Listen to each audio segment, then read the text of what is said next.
अचान कमार अमरकंटक छत्तीसगढ़ में, इसको ध्यान रखना है। पंचमढ़ी तो सभी जानते हैं मध्य प्रदेश में, पन्ना भी मध्य प्रदेश में है। उसके बाद नीलगिरी, तो नीलगिरी जो है आपको केरल, कर्नाटक, तमिलनाडु में विस्तृत रूप से फैला हुआ है। आप यहाँ देख सकते हैं बॉर्डर पर, यहाँ जो है आपको यह जो है तमिलनाडु का हिस्सा पड़ जाता है, यह केरल का और यह कर्नाटक का। सिमलीपाल उड़ीसा में है, सुंदरबन तो पश्चिम बंगाल में हो गया। देखें, यूनेस्को द्वारा जैवमंडल आरक्षित क्षेत्रों को विश्व संजाल में सम्मिलित MBA कार्यक्रम है। कुल 12 भारतीय जैवमंडल रिजर्व, जिसको जिसको स्टार लगाया गया है वह सभी यूनेस्को की सूची में सम्मिलित हैं। इस बात को आप ध्यान रखेंगे। अब मन्नार की खाड़ी, तो ये मन्नार की खाड़ी ध्यान रखेंगे, तमिलनाडु के पास में पड़ता है। यहाँ तमिलनाडु के पास में मन्नार की खाड़ी पड़ता है, तमिलनाडु का क्षेत्र यह। अगर अगस्त मलाई तो केरल और तमिलनाडु में है अगस्त मलाई। और उसके बाद ग्रेट निकोबार में, तो अंडमान निकोबार द्वीप समूह में ग्रेट निकोबार है, उसका नाम है ग्रेट निकोबार जैवमंडल आरक्षित क्षेत्र। अब नेक्स्ट देखिए, अब उसके बाद इंपॉर्टेंट, तो जैवमंडल आरक्षित क्षेत्र के प्रमुख कार्य क्या है? तो संरक्षण, पहले विकास, तो विकास किसका करना है? सामाजिक, सांस्कृतिक, पारिस्थितिकीय दृष्टि से निर्वहनीय आर्थिक विकास का उन्नयन करना है। परितंत्रों, जातियों एवं अनुवांशिक स्रोतों का संरक्षण करना है। वैज्ञानिक शोध, तो शोध एवं मॉनिटरिंग करना है इसका बोधन शिक्षा से। तो राष्ट्रीय व अंतर्राष्ट्रीय मुद्दों से संबंधित सूचनाओं को आदान प्रदान किया जाता है इसके माध्यम से। और संसाधनों के पारंपरिक उपयोग को प्रोत्साहन देना भी इसका काम है। अब नेक्स्ट देखते हैं आपको, यूनेस्को MBA कार्यक्रम में सूचीबद्ध भारतीय जैवमंडल रिजर्व। तो देखते हैं भारतीय जैवमंडल रिजर्व कौन कौन है। तो मन्नार की खाड़ी नोकरेक मेघालय में, पंचमढ़ी मध्य प्रदेश में, नीलगिरी तमिलनाडु में, नंदा देवी कहाँ हो जाएगा? तो नंदा देवी आपको हो जाएगा उत्तराखंड में, सुंदरबन पश्चिम बंगाल में, सिमलीपाल हो जाएगा उड़ीसा में, अचान कमार अमरकंटक छत्तीसगढ़ में, ग्रेट निकोबार तो अंडमान निकोबार में हो जाएगा, अगस्त मलाई, तो अगस्त मलाई आपको तमिलनाडु में हो जाएगा, कंचनजंघा, तो कंचनजंघा आपको हो जाएगा, कंचनजंघा आपको सिक्किम साइड में पड़ेगा, ध्यान रखेंगे। और पन्ना, पन्ना मध्य प्रदेश में, पन्ना कहाँ है? मध्य प्रदेश में। यह सभी भारतीय जैवमंडल रिजर्व क्षेत्र हैं, इसे याद रखेंगे। अब नेक्स्ट देखते हैं महत्वपूर्ण तथ्य। तो भारत सरकार द्वारा अब तक स्थापित जैवमंडल आरक्षित क्षेत्रों की संख्या 18 है। यूनेस्को के विश्व संजाल में सम्मिलित 12 हैं। यूनेस्को द्वारा प्रमाणित भारत की बृहत्तम क्षेत्रफल की दृष्टि से जैवमंडलीय निधि है तो मन्नार की खाड़ी, क्षेत्रफल है आपको 10,500 वर्ग किलोमीटर। भारत में क्षेत्रफल की दृष्टि से सबसे बड़ा जैवमंडलीय निधि है तो कच्छ कारण इन गुजरात, जो कि 12,454 किलोमीटर है। कच्छ ध्यान रखेंगे जैवमंडलीय आरक्षित क्षेत्र में। अब नेक्स्ट देखते हैं आपको MBA। तो जो MBA है आरंभ वर्ष 1971 में हुआ था। यूनेस्को का अंतर सरकारी वैज्ञानिक कार्यक्रम है। पूरा नाम इसका है man and the biosphere programme. MBA का फुल फॉर्म क्या होता है? Man and the biosphere programme. उद्देश्य क्या है? लोगों एवं उनके पर्यावरण के मध्य संबंधों में सुधार हेतु एक वैज्ञानिक आधार की स्थापना करना। अब नेक्स्ट देखते हैं आगे। तो इसमें ध्यान रखेंगे सबसे इंपॉर्टेंट यह भी प्रश्न आ गया है आपको, वन्य जीव अभ्यारण्य और संबंधित राज्य, जो कि आपको भूगोल का भी पार्ट है। इसे प्रश्न निश्चित रूप से प्रत्येक एग्जाम में पूछे गए हैं, आप कोई भी पेपर उठा के देख सकते हैं। तो इसे हम लोग एक नज़र देखते हैं वन्य जीव अभ्यारण्य को। तो देखिए दाचीग्राम तो जम्मू कश्मीर में है। कच्छ का रण जो है जंगली गधों के अभ्यारण्य के लिए गुजरात में पाया जाता है। बोंडला और कोटीगांव, बोंडला जो कोटीगांव है ध्यान रखेंगे यह आपको हो जाएगा कहाँ? तो यह हो जाएगा आपको गोवा में। कहाँ हो जाएगा? यहाँ देखिए यहाँ गोवा है तो यह हो जाएगा गोवा में। और मुम्बाबिका, तो मुम्बाकी बाग हो जाएगा आपको कर्नाटक में। पाखल, तो पाखल हो जाएगा आपको तेलंगाना में, यह तेलंगाना पड़ता है। और अगस्त मलाई, तो अगस्त मलाई जो है आपको केरल तमिलनाडु के बॉर्डर पर है। और नोकरेक, तो नोकरेक आपको मेघालय में हो जाएगा। चंद्रप्रभा उत्तर प्रदेश में। भीम बांध, तो भीम बांध देखिए ध्यान रखेंगे बिहार में है। भीम बांध कहाँ है? बिहार में। और अस्कोट, तो अस्कोट हो जाएगा आपको उत्तराखंड में। वन्य जीव अभ्यारण्य है और संबंधित राज्य हैं। इस तरह से आप राज्य भी मैप में याद कर लीजिएगा कि कौन राज्य कहाँ है, क्योंकि इस तरह से। अब नेक्स्ट देखते हैं आपको, ये तो हो गया वास्तविक स्थल को इंगित नहीं करते। वन्य जीव अभ्यारण्य संबंधित राज्य देखिए जयसमंद, नाहरगढ़, सरिस्का राजस्थान में है, ठीक है। कूनो और करेरा, कूनो और करेरा कहाँ है? मध्य प्रदेश में है। और कांगेर घाट और गोमर्दा, गोमर्दा कहाँ है? तो कांगेर घाट और गोमर्दा जो आपको ध्यान रखेंगे यह पड़ जाएगा आपको छत्तीसगढ़ में। कहाँ पड़ जाएगा? छत्तीसगढ़ में। पेरियार और नैयर हो जाएगा आपको केरल में। कहाँ हो जाएगा? केरल में वन्य जीव अभ्यारण्य, इसे ध्यान रखेंगे 100%। ऊषा कोठी और सिमलीपाल तो उड़ीसा में हो गया। डालमा और महुआ डार यह हो जाएगा आपको झारखंड में। और उसके बाद गर्म पानी, मानस, काजीरंगा, औरंग जो है आपको असम में हो जाएगा। पाखुई, नामदफा, दिबांग अरुणाचल प्रदेश में हो जाएगा। अब उसके बाद पुनः एक बार फिर से देख लेते हैं आपको क्योंकि याद होना जरूरी है। जयसमंद नाहरगढ़ सरिस्का राजस्थान में, कूनो करेरा मध्य प्रदेश में, कांगेर घाट गोमर्दा आपको हो जाएगा छत्तीसगढ़ में, पेरियार नहर हो जाएगा केरल में, ओसा कोठी सिमलीपाल हो जाएगा आपको कहाँ, तो यह हो जाएगा उड़ीसा में, डालमा महुआ डार हो जाएगा आपको झारखंड में, गर्म पानी मानस काजीरंगा ओरंग हो जाएगा आपको कहाँ, असम में, पाखुई नाम दफा दिहांग दिबांग हो जाएगा आपको अरुणाचल प्रदेश में। वन्य जीव अभ्यारण्य है, ध्यान रखेंगे, संबंधित राज्य हैं, स्थल नहीं है, वही बात लिखा होगा नीचे। अब नेक्स्ट देखते हैं आपको प्रोजेक्ट टाइगर। तो प्रोजेक्ट टाइगर के बारे में देखते हैं। तो प्रोजेक्ट टाइगर जो है अप्रैल 1973 में प्रारंभ तिथि है और उद्देश्य क्या है, तो बाघों को समाप्त होने से बचाना।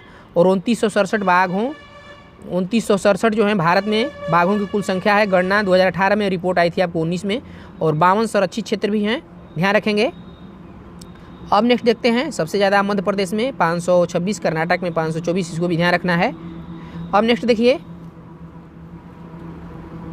काफ़ी इंपोर्टेंट प्रश्न है। अब नेक्स्ट देखते हैं, देखिए तो आपको भारत का सबसे बड़ा बाघ आवास पाया जाता है, तो नागार्जुन सागर श्रीशैलम टाइगर रिजर्व में पाया जाता है, आंध्र प्रदेश में है, जो कि 3296.31 वर्ग किलोमीटर है, 3296 भी कह सकते हैं। नोट, बांदीपुर कर्नाटक बाघ अभ्यारण्य ने वन्य जीव प्रबंधन हेतु मानव रहित विमान ड्रोन का उपयोग करना प्रारंभ कर दिया है, ध्यान रखेंगे कौन, तो बांदीपुर। बांदीपुर किस स्टेट में है, कर्नाटक में है। भारत का नेशनल पार्क जो टाइगर रिजर्व भी है, जिसकी जलवायु उष्णकटिबंधीय से उपोष्ण, शीतोष्ण और आर्कटिक तक परिवर्तित होती है, वह है आपको नाम दफा अरुणाचल प्रदेश में, इसे ध्यान रखेंगे। अब नेक्स्ट देखते हैं आपको विविध से प्रश्न, देखिए तो रॉयल बायो बॉटनिक गार्डन तो अवस्थित कहाँ है, तो क्यू इंग्लैंड में है। रॉयल बॉटनिक गार्डन कहाँ है, तो क्यू इंग्लैंड में है। स्थापना हुआ था तो 1759 में। वर्ष 2003 में विश्व विरासत स्थल यूनेस्को में घोषित किया, ध्यान रखेंगे क्यू इंग्लैंड को। अब नेक्स्ट देखते हैं, इसमें वर्ष विशेष क्या है, तो 40,000 से अधिक प्रजातियां पौधों की विश्व में सबसे बड़े वनस्पति उद्यान है, आपको ध्यान रखेंगे क्यू में। अब देखते हैं सत्यमंगलम बाघ आरक्षित क्षेत्र, जो कि इम्पोर्टेंट है। तो अवस्थिति है तो पूर्वी एवं पश्चिमी घाटों के मिलन स्थल पर है। पूर्वी और पश्चिमी घाट कहाँ हैं, तो यहाँ है आपको, यह हो जाएगा पूर्वी घाट, यह हो जाएगा पश्चिमी घाट, यहाँ नीलगिरी की पर्वत इस तरह से हो गया, तो यहीं अवस्थित है सत्यमंगलम, और यह तमिलनाडु में पड़ता है। अन्य जंतु हाथी, लकड़बग्घा, तेंदुआ इत्यादि पाए जाते हैं। विशेष तथ्य, तमिलनाडु का सबसे बड़ा वन्य जीव अभ्यारण्य है, इसे ध्यान रखेंगे। अब नेक्स्ट देखते हैं आपको बाघ अभ्यारण्य 51 है। संबंधित राज्यों को देखते हैं, जो कि काफ़ी इंपॉर्टेंट है, कहाँ कहाँ कौन पाया जाता है परीक्षा के दृष्टिकोण से।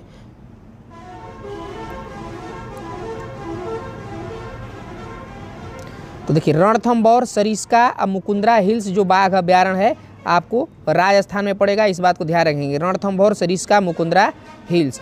अब उसके बाद देखते हैं इधर कार्बेट राजाजी आपको उत्तराखंड में पड़ेगा, उत्तराखंड में, और यह बाघ अभ्यारण्य है। उसके बाद इधर देखते हैं आपको नामदफा, पक्के और कामलांग जो है अरुणाचल प्रदेश में यह बाघ अभ्यारण्य है, ध्यान रखेंगे अरुणाचल प्रदेश में है। अब नेक्स्ट देखते हैं आपको बुक्सा और सुंदरबन पश्चिम बंगाल में है, काफ़ी इंपॉर्टेंट है।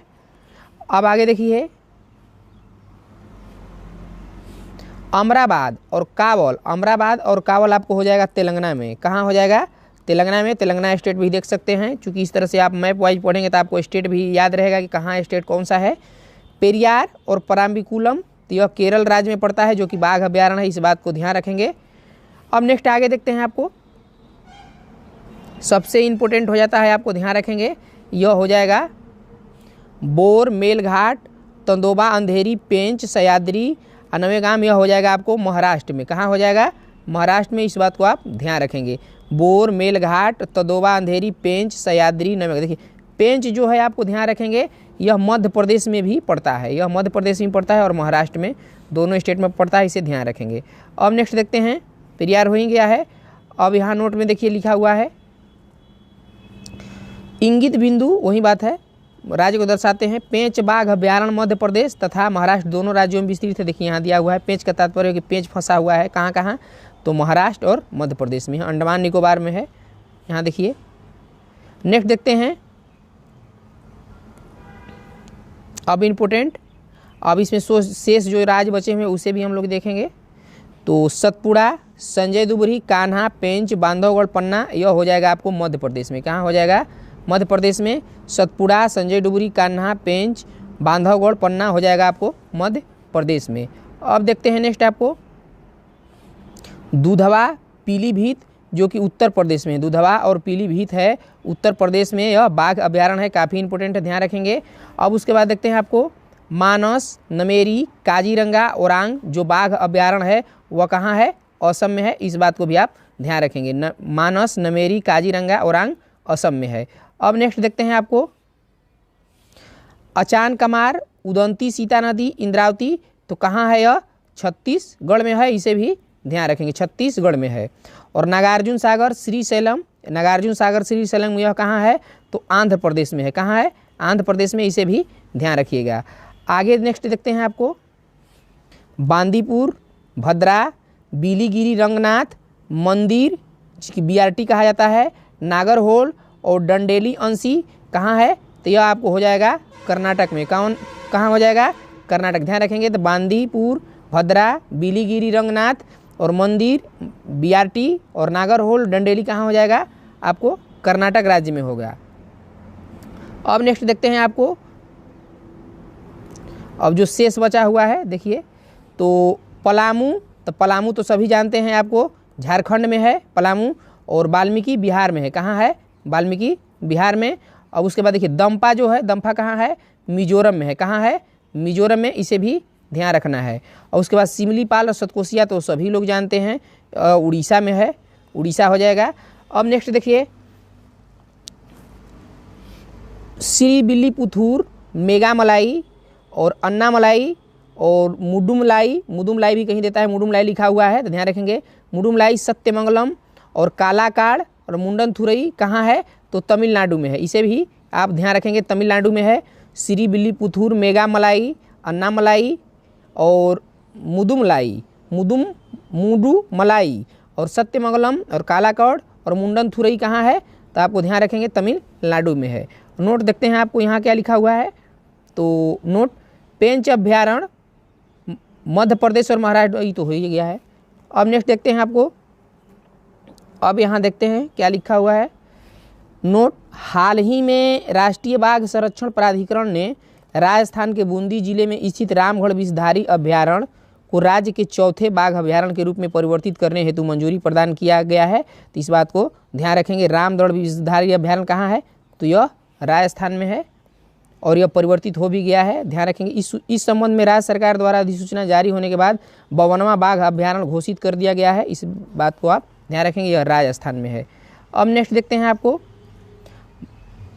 काफ़ी इंपॉर्टेंट है देखिए, तो भारत में स्थित विश्व धरोहर स्थल और संबंधित राज्य जो कि किस राज्य में है उसे हम लोग देखेंगे। तो ध्यान रखते हैं ली कार्बूजियर भी कहीं देता है, वास्तुशिल्प कार्य कहाँ है? तो यह ध्यान रखेंगे, यह आपको हो जाएगा पंजाब में है। कहाँ है? आपको पंजाब। और उसके बाद देखते हैं Chhatrapati Shivaji terminal Victoria memorial, यह कहाँ है? तो यह महाराष्ट्र में है। कहाँ? महाराष्ट्र, मुंबई में पड़ता है, ध्यान रखेंगे। Victoria Gothic and Art Deco ensembles Mumbai में है, और इंगित बिंदु वही बात है। अब नेक्स्ट देखते हैं आपको यहाँ भारत में स्थित विश्व धरोहर स्थल और संबंधित राज्य, तो इसमें देखिए ग्रेट हिमालयन राष्ट्रीय उद्यान, यह कहाँ है? तो यह हो जाएगा आपको हिमाचल प्रदेश में, इस बात को आप ध्यान रखेंगे। फिर उसके बाद केवलादेव राष्ट्रीय उद्यान राजस्थान में है, यह विश्व धरोहर स्थल में घोषित है। अब उसके बाद देखते हैं नंदा देवी तथा फूलों की घाटी राष्ट्रीय उद्यान कहाँ है? तो आपको ध्यान रखेंगे उत्तराखंड में है। फूलों की घाटी चमोली कहाँ है? उत्तराखंड में। कंचनजंगा राष्ट्रीय उद्यान कहाँ है? तो सिक्किम में। कंचनजंगा राष्ट्रीय उद्यान कहाँ है? सिक्किम में। और कंचनजंगा की ऊंचाई कितना है? तो कंचनजंगा की ऊंचाई ध्यान रखेंगे 8598 मीटर है, वहाँ एक कंचनजंगा नाम से पर्वत भी है। काजीरंगा राष्ट्रीय उद्यान, तो काजीरंगा राष्ट्रीय उद्यान कहाँ है? असम में, सभी जानते हैं। और मानस वन्य जीव अभ्यारण्य, यह भी असम में है, इसे भी ध्यान रखना है, असम में है। सुंदरबन राष्ट्रीय उद्यान तो सभी जानते हैं, यह पश्चिम बंगाल में है। अब नेक्स्ट देखते हैं आपको चंपानेर, पावागढ़ और पुरातत्व पार्क, यह कहाँ है? तो यह आपको गुजरात हो जाएगा, इसे भी आप ध्यान रखिएगा। गुजरात में चंपानेर, पावागढ़ और पुरातत्व पार्क कहाँ है, गुजरात में। अब नेक्स्ट देखते हैं, आपको मैप से राज्य भी क्लियर हो जाएगा, इस बात को ध्यान रखेंगे। भारत में स्थित विश्व धरोहर स्थल और संबंधित राज्य में देखते हैं नालंदा महाविहार, तो महाविहार तो सभी जानते हैं बिहार में है और 2016 में इसे यूनेस्को की सूची में घोषित किया गया धरोहर में। सूर्य मंदिर कोणार्क में है, सूर्य मंदिर कहाँ है, उड़ीसा में है, ध्यान रखेंगे उड़ीसा। और उसके बाद महाबलीपुरम स्थित स्मारक और चोल मंदिर कहाँ है, तमिलनाडु में है, कहाँ, तमिलनाडु में है, इसे भी आप ध्यान रखेंगे। अब उसके बाद नेक्स्ट देखते हैं, सारे प्रश्न इंपॉर्टेंट हैं, मैप वाइज समझाया गया है ताकि काफ़ी समय तक यह याद रहे। अजंता की गुफाएं और एलोरा की गुफाएं कहाँ है, तो यह महाराष्ट्र में है, महाराष्ट्र में ध्यान रखेंगे। एलोरा की गुफा और अजंता, एलोरा गुफा किसने बनवाया था, तो यह बनवाया था आपको कृष्ण प्रथम ने राष्ट्रकूट शासक थे यह। एलिफेंटा की गुफा कहाँ है, मुंबई में है। गोवा के चर्च एवं कॉन्वेंट, यह आपको हो जाएगा कर्नाटक में, कहाँ हो जाएगा, कर्नाटक। ध्यान दीजिए, यहाँ गोवा हो गया, गोवा, और यहाँ आपको कर्नाटक हो गया, तो इसकी सीमा पर पास में ही है, छोटा सा स्टेट है तो गोवा ही कह सकते हैं। गोवा के कॉन्वेंट चर्च को भी शामिल किया गया है। सांची का बौद्ध स्तूप अशोक बनवाया था, यह कहाँ है, मध्य प्रदेश में है, इसे भी आप ध्यान रखेंगे। और बोध गया के महाबोधि मंदिर, यह कहाँ है, बिहार में, इसे भी यूनेस्को की सूची में शामिल किया गया है, जो कि काफ़ी इंपॉर्टेंट है गौरव के दृष्टिकोण से। अब नेक्स्ट देखते हैं, आपको भारत में स्थित विश्व धरोहर स्थल एवं संबंधित राज्य अभी और शेष बाकी हैं, तो देख लीजिए। राजस्थान के पहाड़ी, राजस्थान में है। जयपुर में जंतर मंतर सवाई जय सिंह ने बनवाया था। और धौलावीरा आपको गुजरात में है, और यह 40वां आपको घोषित किया गया है स्थल, लेटेस्ट में धौलावीरा ही 40वां, ध्यान रखेंगे। 2021 में इसे किया गया हो गया, ठीक है। धौलावीरा लेटेस्ट में है, इसे ध्यान रखेंगे। रानी की वाव पाटन गुजरात में है, जो कि रानी की वाव को 100 रुपये के आपको नोट पर चित्र देखने को मिल जाएगा। ऐतिहासिक शहर अहमदाबाद, तो ऐतिहासिक शहर अहमदाबाद तो ये तो गुजरात में ही है। हम्पी में स्मारक जो है, हम्पी कर्नाटक में है। और पट्टदकल में स्मारक समूह, यह भी कर्नाटक में है। पश्चिमी घाट, देखिए पश्चिमी घाट को भी ध्यान रखेंगे, यहाँ से लेके और यहाँ तक का जो इस सीमा है, यह पश्चिमी घाट के नाम से जाना जाता है। इससे बहुत सारे प्रश्न बनते रहे हैं और पर्यावरण के दृष्टिकोण से काफ़ी इंपॉर्टेंट है। पश्चिमी घाट को भी आपको यूनेस्को की सूची में धरोहर में शामिल किया गया है। खजुराहो का स्मारक मध्य प्रदेश में है। भीमबेटका तो जानते ही हैं, मध्य प्रदेश में है। आगरा का किला, ताजमहल और फतेहपुर सीकरी को भी आपको ध्यान रखेंगे, यूनेस्को की सूची में शामिल किया गया है। फतेहपुर सीकरी कब निर्माण हुआ, 1571 में अकबर किए थे। ताजमहल का कब हुआ था निर्माण, तो ताजमहल का निर्माण हुआ था आपको ध्यान रखेंगे 1652 में। कब हुआ था, 1652 में। 32 में इसको स्टार्ट किया गया था, यानी 1632 में स्टार्ट किया गया था, 52 में। आगरा का किला जो है आपको यहाँ है उत्तर प्रदेश में। अब नेक्स्ट देखते हैं, लाल किला परिसर, हुमायूं का मकबरा, कुतुब मीनार और उसके स्मारक कहाँ हैं, तो दिल्ली में है, इसे भी ध्यान रखेंगे। अब नेक्स्ट देखिए, अब इसमें जितने भी मैप वाइज समझने वाले प्रश्न थे काफ़ी इंपॉर्टेंट समझाया गया। भारत में सर्वप्रथम समुद्री सेंचुरी स्थापित की गई थी, तो कच्छ की खाड़ी में, यानी गुजरात की तरफ। कार्बेट राष्ट्रीय उद्यान जल प्राप्त करता है, तो रामगंगा नदी से, ध्यान रखेंगे कि रामगंगा नदी कहाँ से गुजरती है, तो कार्बेट यानी उत्तराखंड में यह। और कार्बेट का नाम जो है रामगंगा नेशनल पार्क करने की घोषणा कर दिया गया है, और शायद यह कर भी दिया गया है, घोषणा हो गया था, इसे कर भी दिया गया होगा, ध्यान रखें। चिनार वन्य जीव विहार अवस्थित है, तो केरल राज्य में। हरिके आर्द्रभूमि पंजाब प्रांत में स्थित है, ब्यास और सतलज के संगम पर। 5 मौसमों का बाग मेहरौली के समीप स्थित है, इसे भी ध्यान रखेंगे।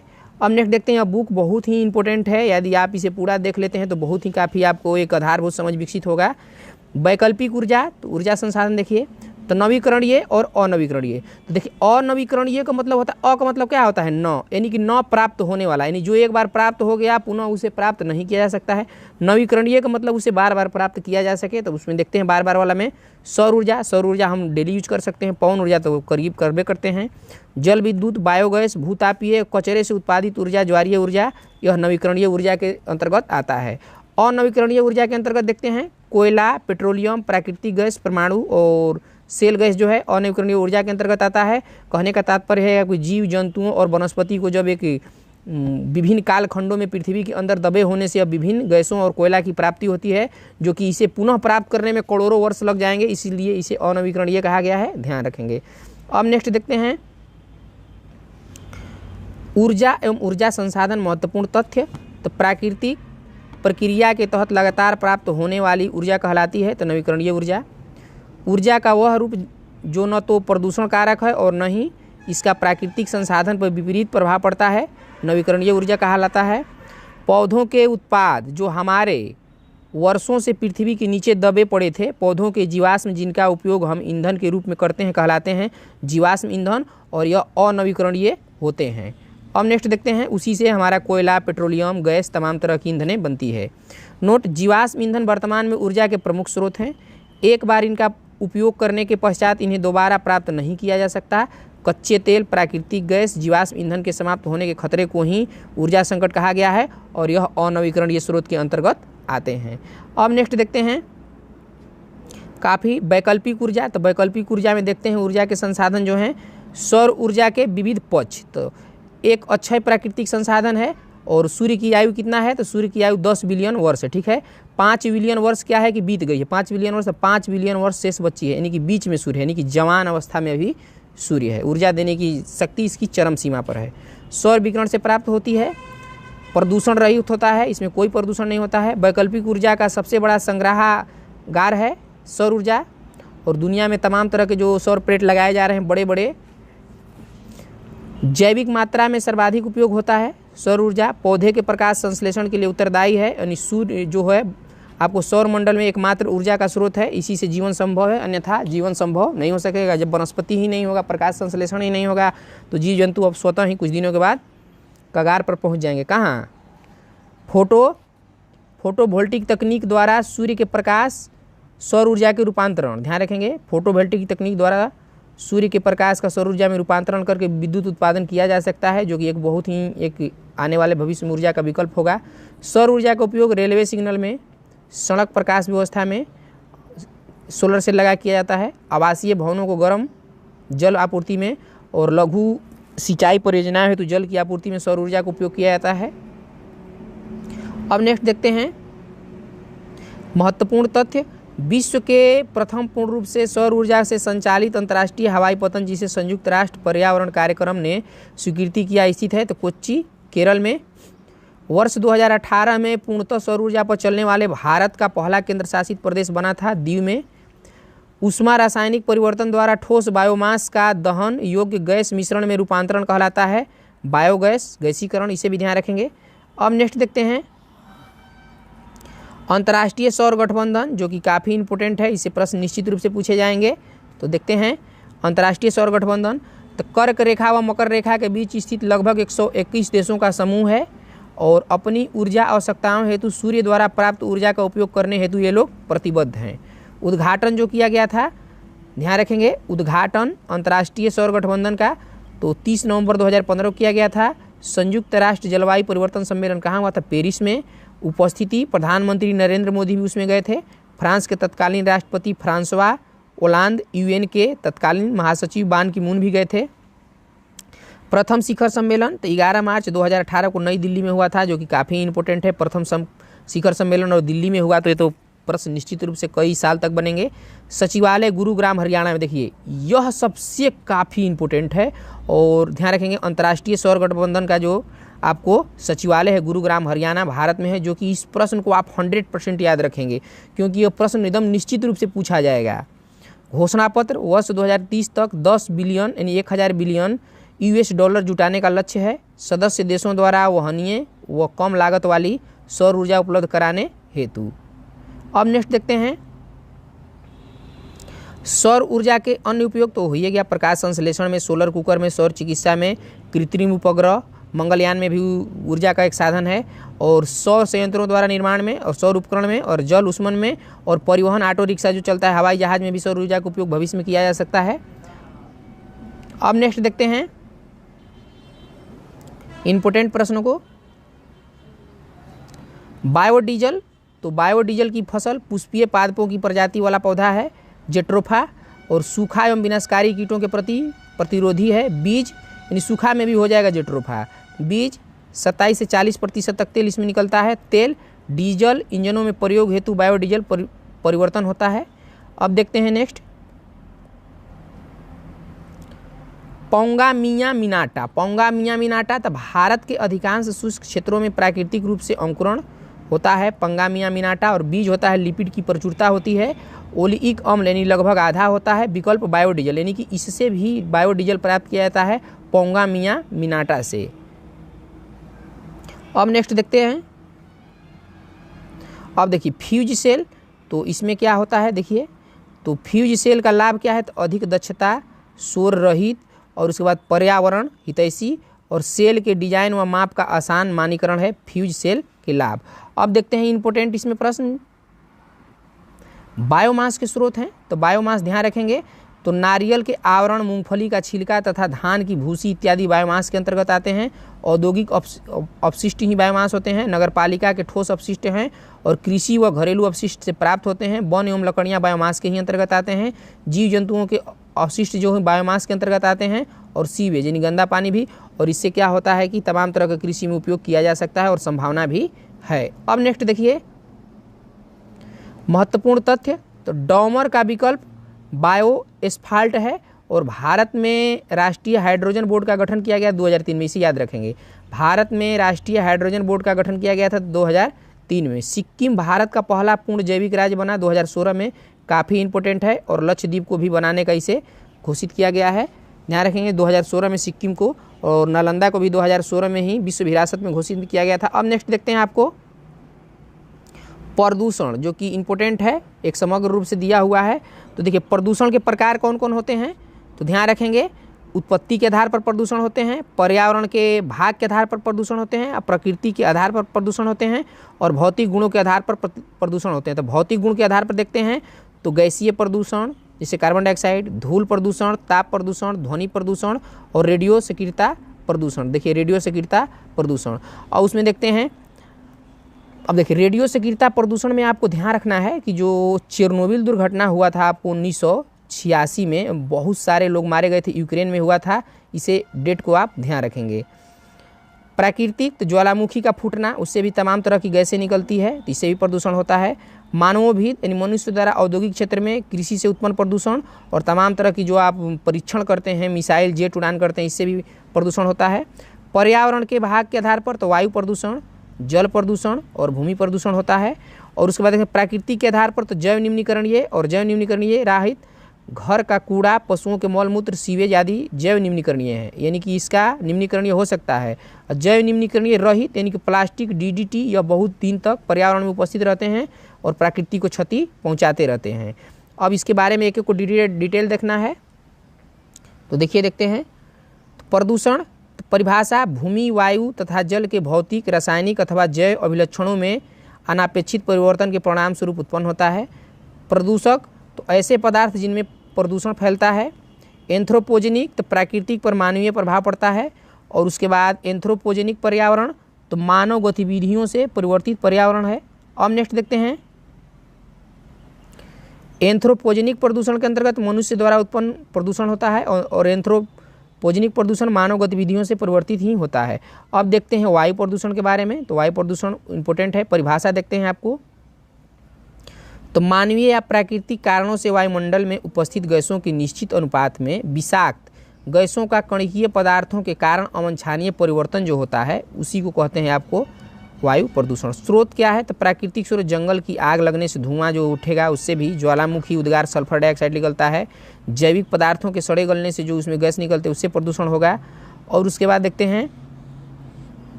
सल्फर डाइऑक्साइड जो ज्वालामुखी से निकलता है। नाइट्रोजन के ऑक्साइड, इससे ही प्रदूषण होता है। मानव जनित, तो गैसें व धूल कण, गैस जिसे गाड़ी से हम निकालते हैं, कणकीय पदार्थ और ऊष्मा ईंधन को जलाने से भी प्रदूषण होता है, जो मानव गैस प्राप्त होता है आपको गाड़ी से, तमाम तरह के कार्बन मोनोऑक्साइड, कार्बन डाइऑक्साइड। अब देखते हैं नेक्स्ट पैन, यानी पूर्ण नाम क्या है, तो परऑक्सी एसिटिल नाइट्रेट होता है। पैन का पूर्ण रूप क्या होता है, तो परऑक्सी एसिटिल नाइट्रेट होता है। क्लोरोप्लास्ट को क्षति पहुंचाता है। क्लोरोप्लास्ट कहाँ पाया जाता है, तो यह पाया जाता है पौधों में। प्रकाश संश्लेषण की क्षमता एवं पौधे के विकास में कमी लाता है। इसमें जब कमी होगा तो प्रकाश संश्लेषण में कमी होगा ही, क्योंकि प्रकाश संश्लेषण क्लोरोप्लास्ट में ही होता है। कोशिका के माइटोकॉन्ड्रिया में होने वाले इलेक्ट्रॉन यातायात प्रणाली का अवरोधक है। और एंजाइम प्रणाली पर दुष्प्रभाव, मानव नेत्र में जलन उत्तेजना का कारक भी आपको पेरोक्सी एसिटिक नाइट्रेट ही है। अब नेक्स्ट देखिए, यह बहुत इंपॉर्टेंट बुक है, इसे आप देखते हैं तो निश्चित ही बहुत मजबूत स्थिति में पहुंचेंगे आप। वायु प्रदूषक देखिए, तो प्राथमिक वायु प्रदूषक, तो प्राथमिक में आता है CO यानी कार्बन मोनोऑक्साइड, CO और sulphur dioxide, CO2 carbon dioxide, यह आपको प्राथमिक प्रदूषण में आते हैं। द्वितीयक प्रदूषण में आते हैं तो प्राथमिक वायु प्रदूषकों तथा साधारण वातावरणीय पदार्थों की क्रिया के परिणाम स्वरूप उत्पन्न जो प्रदूषण होता है द्वितीयक में आता है। इसमें ओजोन हो जाएगा, स्मॉग हो जाएगा और पैन हो जाएगा। अब नेक्स्ट देखते हैं, पैन का मतलब समझ लिए हैं, शीशा। शीशा से क्या प्रदूषण होता है, तो वाहन, ये देखिए यह जो भाग है बायोलॉजी का भी भाग है, ज्योग्राफी का भी भाग है और पर्यावरण परिस्थितिकी का भाग है, तीनों का भाग है। और आप समझिए कि एक ही विषय से 3 विषय आप पढ़ रहे हैं। वाहनों में पेट्रोल के दहन से उत्पन्न होता है वायु प्रदूषक। इंजन में नॉकिंग रोकने हेतु प्रयुक्त होता है लेड शीशा। परिशोधनशाला में तकनीक उन्नयन के कारण पेट्रोल लेड रहित होता है। पहले उसमें शीशा मिलाया जाता था जो कि मस्तिष्क पर असर होने की वजह से उसको बंद कर दिया गया है। बच्चों के दिमाग के विकास में बाधक है। वयस्कों में हृदय एवं श्वसन संबंधी बीमारियां का जनक है आपको लेड, जो कि पहले मिलाया जाता था, अब इसको बंद कर दिया गया है। अब देखते हैं आपको ये हो जाएगा प्रकाश रासायनिक धूम कोहरा। तो अब इसकी एक एक बातों को देखते हैं। अंग्रेजी नाम तो स्मॉग है, स्मोक प्लस फॉग दोनों होता है, यानी कोहरा भी होता है और धुआं भी होता है। वायु प्रदूषण की एक अवस्था है और इसकी जो उत्पत्ति होती है देखते हैं किस प्रकार से होती है। तो गाड़ियों और औद्योगिक कारखानों से निकलने वाले धुएं से इसकी उत्पत्ति होती है। नाइट्रोजन ऑक्साइड एवं नाइट्रोजन डाइऑक्साइड होता है। सूर्य के प्रकाश की उपस्थिति में होता है। हाइड्रोकार्बन के साथ अभिक्रिया करता है, तो इसमें ध्यान रखेंगे। द्वितीयक वायु प्रदूषक का जन्म होता है, जैसे ओजोन, फॉर्मल्डिहाइड, पैन और आपको पेरोक्सी एक्सिल नाइट्रेट होता है पैन का, ध्यान रखेंगे। पेरोक्सी एक्सटाइल नाइट्रेट होता है। इन्हीं से प्रकाश रासायनिक धूम कोहरे का निर्माण होता है और विशेष रूप से निर्माण स्रोत जो है नाइट्रोजन के ऑक्साइड और ओजोन और पेरोक्सी एसिटिल नाइट्रेट की वजह से होता है, आपको ध्यान रखेंगे। अब नेक्स्ट देखते हैं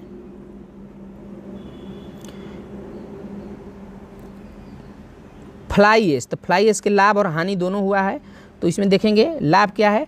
तो फ्लाई एश ऐसे निर्मित ईंटें वजन में हल्की एवं सीमेंट की अपेक्षा अधिक मजबूत होती है और भूमि भराव व खाना भराव में उपयोगी होता है। खेतों में छिड़काव से मृदा की जल ग्रहण क्षमता में बढ़ोतरी होती है और फसलों की पैदावार अधिक होती है। और हानियाँ क्या है फ्लाई एश से, तो श्वसन तंत्र में रोग हो जाता है, वायु की गुणवत्ता में कमी होती है और पौधे की पत्तियां पर जमा होकर प्रकाश संश्लेषण में बाधा पहुंचाता है। कौन? Fly ash. अब नेक्स्ट देखते हैं आपको कार्बन मोनोऑक्साइड। तो कार्बन मोनोऑक्साइड तो ध्यान रखेंगे 90% मात्रा प्राकृतिक स्रोत हैं और 10% मात्रा जो है ईंधन के पदार्थों से दहन से उत्पन्न होता है आपको कार्बन मोनोऑक्साइड, ठीक है। रंगहीन तथा अति विषैली गैस प्राथमिक वायु प्रदूषक है, काफ़ी ही गैस विषैली है। यह हीमोग्लोबिन से संयोग करके आदमी को तुरंत मृत्यु के मुख में पहुंचा देती है।